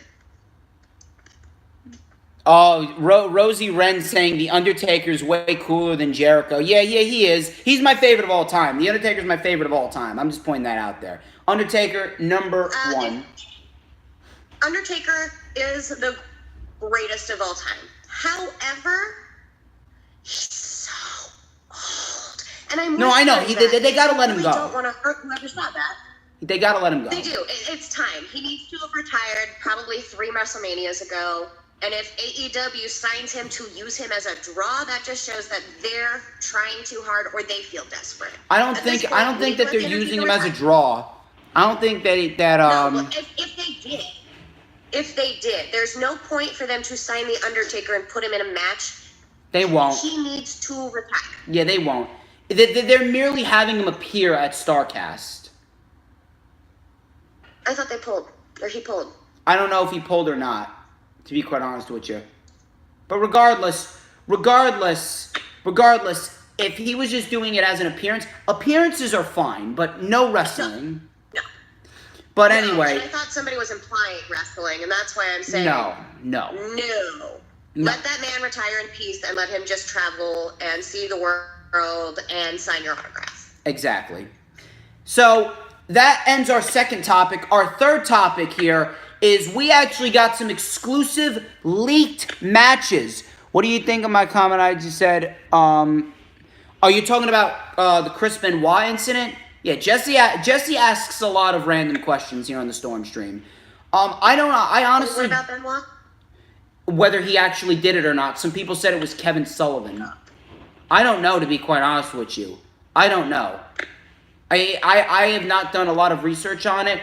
Chavo Guerrero apparently said that supposedly he was talking on the phone with Benoit, and Benoit went to open the door, and like there was like a muffling sound, and supposedly like Benoit let like the killers in. I don't know. It's like there's a lot to go into it in so many stories, and to be quite honest with you, I'm getting chills just thinking about it. But I don't know. I don't know. But anyway, we're going to move on. Here's what I'm going to say on that. What? If Chavo had been on the phone when that happened, Benoit would have never been framed as the murderer. WWE would have put their money and their lawyers behind it because they canceled a full event, a televised event to show a greatest of, to find out he was the murderer. So if that is even remotely true, and if Chavo had been on the phone, you bet that would have been said. Chavo would not have let that happen to his uncle's best friend or one of them. So people need to stop doing that kind of thing. They really do. There's conspiracy theorists out there who just say the stupidest shit and somehow it catches. So unfortunately in this case, as much as I hate to say it, Benoit did do it because WWE wouldn't have given themselves the press they did just for that alone. Yeah. Anyway, but I would say, first off, fucking fantastic analytical shit. I need to have you on another show in the future. Holy shit. You know your shit. Thanks. Our third topic here. We have leaked matches for 2 pay-per-views. One being Stomping Grounds, which is taking place in Tacoma, Washington, in the Tacoma Dome on the 23rd of June. And then Extreme Rules, which is taking place in the Wells Fargo Center in Philadelphia on July 14th. And I think I may go to Extreme Rules. I may or may not go to Extreme Rules. I'll keep you guys updated on that. But here's what the Tacoma Dome is advertising for Stomping Grounds. No, you're fine, Jesse. You're fine. They are advertising Kofi Kingston versus Kevin Owens for the WWE title, Rollins and Corbin for the Universal title, and Roman Reigns versus Drew McIntyre. Just by those 3 matches alone, this pay-per-view is already deemed a waste of time. Now, again, the card is subject to change, and it was originally supposed to be Roman versus Randy. But again, I can actually see, if I was to call a match that was going to happen, I can see Rollins and Corbin and Roman and McIntyre definitely happening. Based off the fact that, you got the wild card rule going around, and even though Roman is on SmackDown and McIntyre is on Raw, they can still do wild card shit on pay-per-views. And 2, the fact that Rollins and Corbin, it could happen because WWE has had plans to push Baron Corbin, and that could very well happen at Extreme Rules. But they could very well be advertising it, and they could very well move it to Stomping Grounds as well, because Rollins is going to face Lesnar at the Saudi Arabian show, and I don't think WWE is going to have the balls to put out Corbin and Lesnar. I don't think WWE sees Corbin as a credible challenger for Lesnar, so I don't think Lesnar's going to win the title back. I can already tell by Kelly's facial expression, you can't see it, that she does not want to talk about this shit whatsoever. But yeah, we're going to talk about this shit first. The Tacoma Dome advertising Kofi and Owens for the WWE title, Rollins Corbin for the Universal title, and Roman and McIntyre. What is your thoughts on this supposed card so far? So I have lived in Portland, Oregon for almost 20 years now. And a good portion of that time, I've been a wrestling fan since I came out here. And what pisses me off beyond belief is how they treat the Pacific Northwest. Ooh. You don't have a fan base here because you keep giving us shit cards. You keep planning international tours every time you bring a live show to either Seattle or Portland. Half the card you advertise that get us to buy those tickets all of a sudden out of nowhere ends up overseas that morning. Or my personal favorite, when they had AJ Styles cut that promo, don't remember if it was Raw or SmackDown, I'm too pissed to remember at this point. He was signing autographs in Gresham, Oregon, and all of a sudden was at home with his family across the country. Fuck you for how you treat us. Of course you don't get a good fan base out here, because the card subject to change up here means don't buy your tickets till the day of so you actually know what's up. So, I'm guessing you hate this card. I absolutely hate the card. It's incredibly misbooked. It's going to all be a throwaway. All of the matches are going to be predictable with who's going to win. There's going to be no build-up or purpose to any of it. I mean, the only reason I'm going is because this is the first pay-per-view that's been within driving distance of my house since No Mercy of 2008, which I was there for. It was phenomenal. Oh, God, I remember No Mercy 2008. That was the year I actually became a wrestling fan. Holy shit.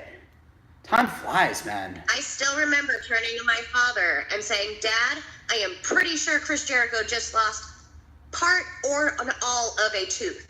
And he goes, no, hon, that was gum, that was spit. And you know what?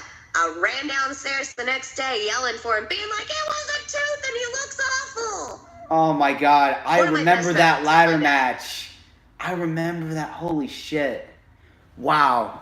I was so broken HBK didn't win because I loved him and he was like my reason for watching aside from Stacy Keibler. But it's the legs. She got legs and she knows how to use them. But say that again. I was heartbroken when HBK didn't win until I later learned that he completely refused any titles after he came back because he just couldn't handle that in his soul anymore. Really? And I thought that was respect. Wow. Yep. But anyway, if you hated that card, then you're going to hate the Extreme Rules card. The Wells Fargo Center is currently advertising 4 matches. One of them being Kofi, Ziggler, and Owens for the WWE Championship, which I think could personally be a very good match. Rollins and Corbin in a tables match for the Universal Championship. Roman Reigns versus Shane McMahon and Drew McIntyre in a handicap match. And then AJ Styles versus a mystery opponent. Now, originally, the card was changed. It was originally... The match with Rollins and Corbin was originally not a tables match. That was originally not a tables match, and AJ was originally supposed to face Drew McIntyre. I would have much rather seen AJ versus Drew McIntyre. I don't know what the fuck they're doing with this card now. I would have no problem seeing the triple threat match for the WWE Championship, because that sounds like a legitimate good match. But they're going to have to figure out a way to have Kofi drop that title, and if you're going to keep recycling Kevin Owens and Kofi Kingston... Oh my God, don't even remind me. Yes, I realize that, Christina. Shane McMahon and Roman Reigns completely fucking irrelevant. But it's a handicap match. So automatically right then and there, you know this match is going to suck. And on top of that, you can't keep on recycling Ziggler and Owens in the WWE Championship picture. You got to get somebody new in there. You got to get someone new for Stomping Grounds.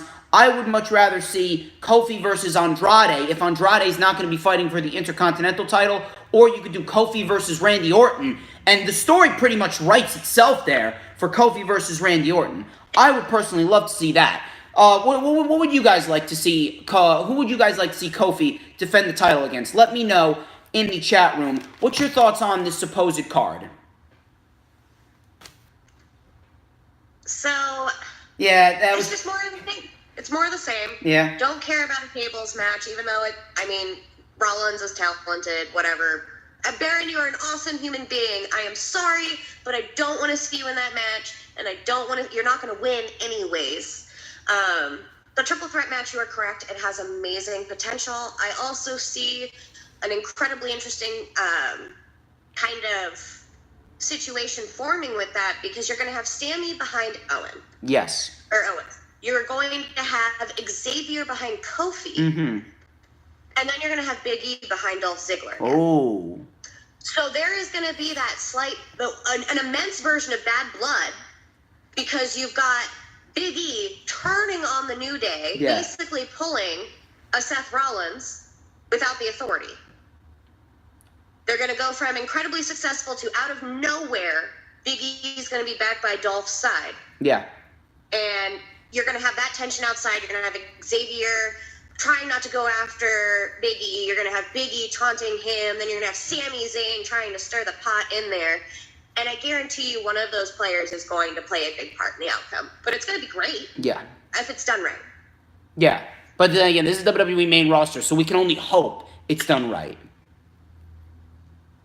But who do you think AJ's facing? If it's a mystery opponent, supposedly, no, Charlie just pitched this, and I knew she was going to pitch it. She said Bray. Because she's the biggest Bray Wyatt superfan out there. I would love to see that. Bray and AJ. That would be incredible, actually. I would love to see that. Somebody else with AJ, though. Oh, Jesse just said Sammy. Oh! Sammy could be good. Bray could be good. Oddly enough, I know this is weird, but I think it would be good if it was AJ versus Ricochet. Whoa. That is something. It's out of nowhere, but it would be a great thing to see. AJ versus Joe. They could do that again. But that's the problem. It's doing that again. I want to see something different. Well, it was a great feud, though. Even though Joe should have won. Joe should have won that feud. I'm surprised he didn't. Yeah, I know.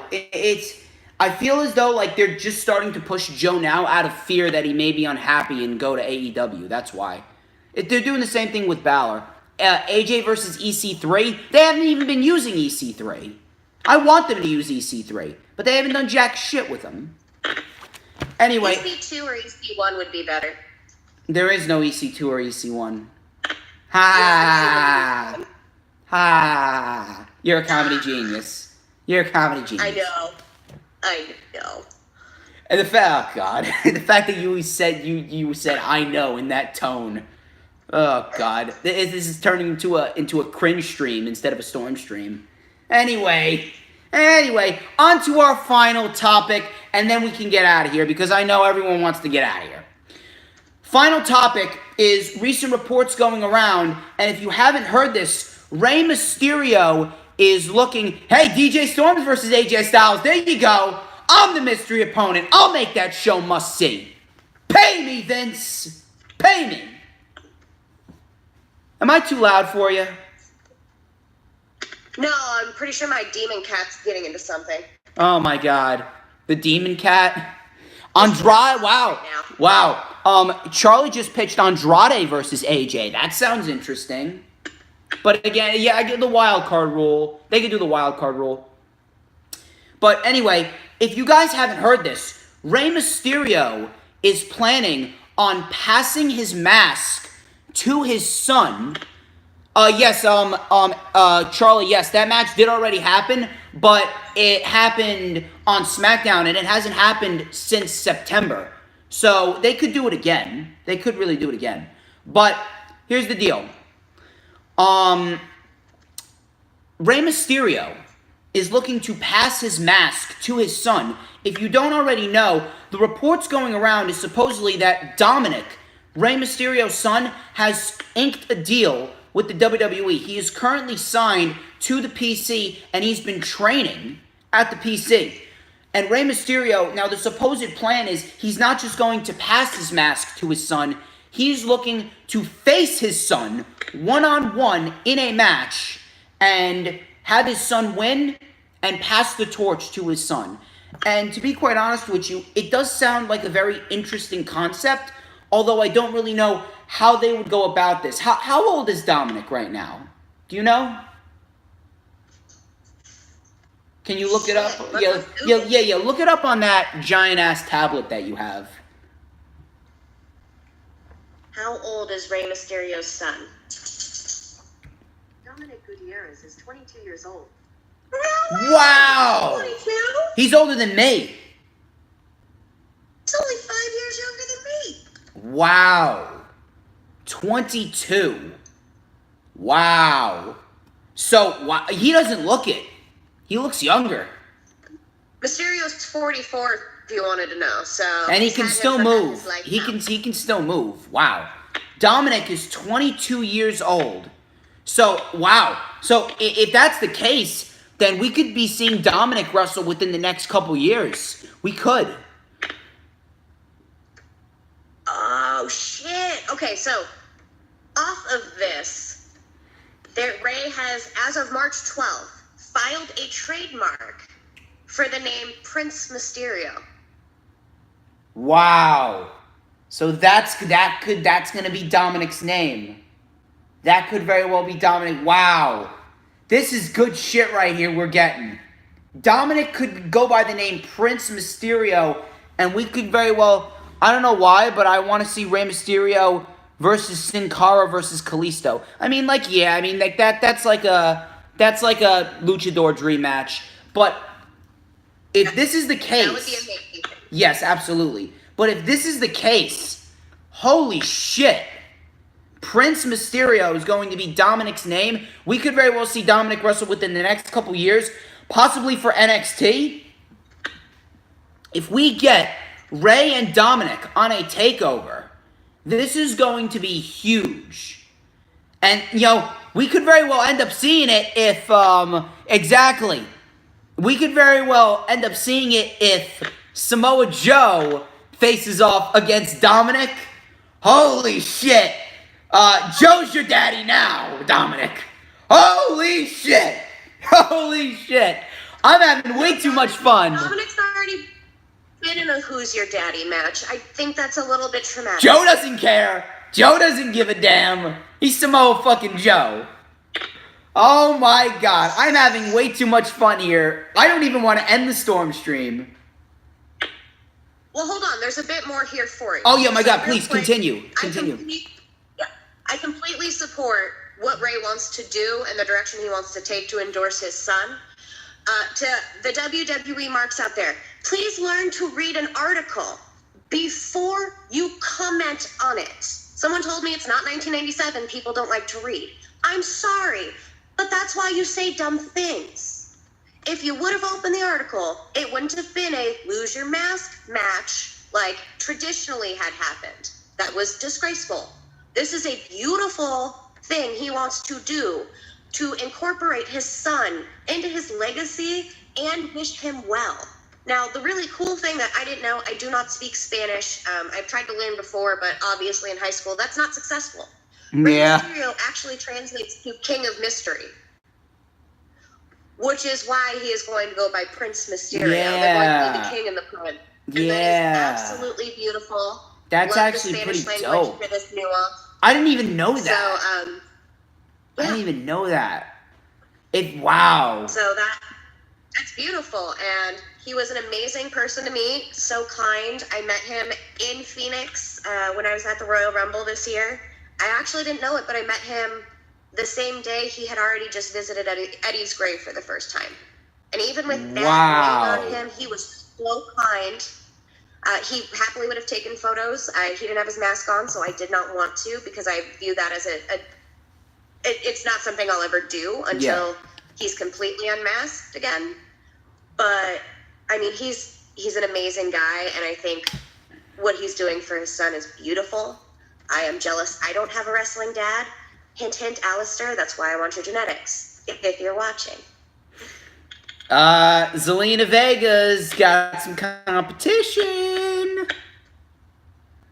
Zelina and Kelly, WrestleMania 36. I will gladly pay all the money I have in my bank account to fly down to Orlando to see Kelly Hopkins versus Zelina Vega for the rights to Aleister Black.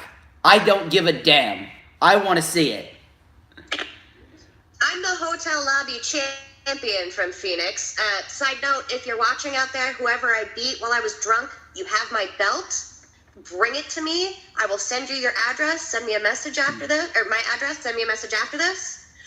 But I'm the hotel lobby champ, and as long as I have my mimosa power, she's going down. Yes, Chris is going to be the referee. Chris is coming to Orlando with us. It's your boy Chris and DJ Storms, taking over fucking Orlando. All we need now is TM. And we're gonna be the we're like gonna be the holy trinity of wrestling YouTube. I swear to God. I swear, man. Oh my God. I would love. This is actually some great shit. I'm so glad you decided to look that shit up. Yes, Christina's gonna be the announcer. See, this is why I miss the StormsStream. I love doing this shit. I absolutely love doing this shit. It is so... Yes, Jesse's the GM. He's gonna do the contract signing. This is fucking awesome. Who's my manager? Who's your manager? Your girlfriend. Dope, babe. Oh, she's been here the entire time? She hasn't said anything. Yeah. Why haven't you said anything? My time. Hello. Damn. Pop diva. I am part of the Hot Mess Heels, and I demand screen time, or in this case, voice time. She was told to shush. I know, but I like having multiple guests on my channel. I wouldn't have minded. Whatsoever. Here, let her speak now. I was told to be quiet, but real quick, I love Mandy Rose. Mandy. Doo-doo. She's talking with her vagina. Oh God. I don't want. You're putting an unsettling. Actually, no, that's not a very unsettling image in my head. But regardless, we gotta keep it a little bit professional. Seems like a WrestleMania match. Yeah, seems like a WrestleMania match to me too, Charlie. Seems like a WrestleMania match to me too. But anyway, guys, I think that's where we end it. We're almost at. Oh God, yeah, that's a situation. We're almost at 150 minutes. No, yeah, we're almost at not 150 minutes. Doy. We're almost at 2 hours, I believe. Yes, we are almost at 2 hours, I believe. Ladies and gentlemen, I would like to thank each and every single one of you for tuning in to the special edition StormsStream. Yes, absolutely, Charlie. Here's what I want you guys to do. Follow me on Twitter at Man of Infamy, because I'm the most infamous individual in the entire community. Follow me on Instagram at the DJ Storms. Here's what I want you guys to do. Hit that like button if you haven't already done so. If you're going to give me a thumbs down, Happy New Year. 7 months early. I also want you guys to go comment down below if you missed it. If you missed it, tell the people that missed it to comment down below. I want you to hit that subscribe button if you haven't already done so. I believe we are merely 42 subscribers away from 1,100 subscribers, ladies and gentlemen. I also want you to hit that notifications bell with a huge coup de grace. That way, you will know whenever I pop up on YouTube, because whenever I pop up on YouTube, it is the best time to be on YouTube. Go check out the rundown for Double or Nothing, which I posted on Tuesday. Me, Sid the Nerdy Mark, and John Kearns and Tim Farley from Armbar Audio will be collaborating, I believe, after Double or Nothing on Sunday, to do a live stream on their channel. I'm going to talk to them and get the details for that. On June 2nd, on Periscope live stream, JV Thunder and I will be going live. We will be going live. What's going on, Agnes? You just missed a great StormsStream. I'm sorry, but we're ending it. If you want to say hi to anyone else, you definitely can.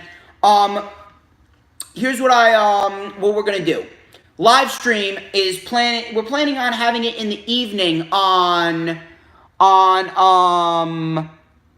the evening of Sunday, on June 2nd. And we are playing Keep Your Eye on the Money by Motley Crue. Those are just a few announcements. Actually, one more announcement. In 2 weeks, after the Saudi Arabian show, after Super Showdown on June 7th, me and Chris, who is currently in the chat, we are going to go live for the 14th annual special edition StormsStream. And Chris and I, we are going to absolutely light YouTube on fire. We're calling it the reality StormsStream. And it's going to be fucking legendary. So, Kelly, where can we find you on social media? You can always catch me on Twitter at Respian. You can follow my Instagram at Red Bull and Wrestling. Or you can always catch me on the WWE Network at Stomping Grounds, at Royal Rumble 2019 and Phoenix Takeover 2019. And I will also be gracing your screens at SummerSlam and Survivor Series. So I'll see you marks there. God, Kelly Hopkins, you should have your own brand. You should really have your own YouTube brand. Are you gonna start? You should start your own YouTube channel with all this analytical shit. Spoiler for you guys, there will be a new YouTube channel coming. Me and my best friend and our other best friend are the Hot Mess Express. And, well, Hot Mess Heels usually, Hot Mess Express when we're drunk. We will be starting our own YouTube channel here within the next couple of months. So keep an eye out for the Hot Mess Heels. I will be sure to subscribe. You better sub back to me, or else I will come to Portland and I will give you a black mass. No, I can't do that. I can't do that. I'm too nice to my fans over here. Yep. Anyway, oh, you want to get interviewed by her? All right, so we're gonna have to organize a collaboration session between the Hot Mess Heels and your boy Chris, because Chris, he's one of the up and coming YouTubers. Thank you so much. Thank you very much, Charlie. Thank you, Christina. Thank you, Jesse. Thank you, Chris. Thank you so much. Thank you, Agnes, as well. Thank you guys so much for tuning in. I'm DJ Storms. She is Kelly Hopkins. This has been the